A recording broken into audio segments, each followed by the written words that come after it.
महाड तालुक्यातील केंबुर्ली गाव हद्दीत मुंबई गोवा राष्ट्रीय महामार्गावर पहिल्याच जोरदार पावसात दरड कोसळल्याची घटना घडली आहे। उंच कड्यावरून कोसळलेली दरड थेट महामार्गावर आली आणि एका चालत्या एर्टिगा कारला मोठा दगड धडकला।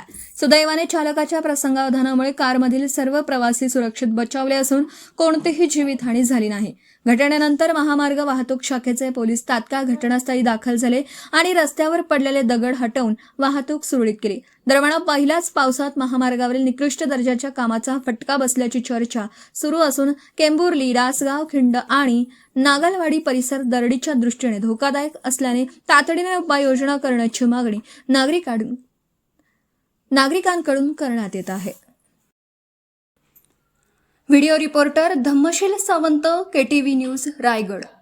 आपल्या परिसरातील बातम्या आमच्यापर्यंत पोहोचवण्यासाठी स्क्रीनवर दिलेल्या क्रमांकावर संपर्क साधू शकता। दूरध्वनी क्रमांक 9833235011। त्याचप्रमाणे अधिक माहितीसाठी स्क्रीनवर दिलेल्या KTV न्यूजच्या ईमेल आयडी वर देखील संपर्क करता येईल।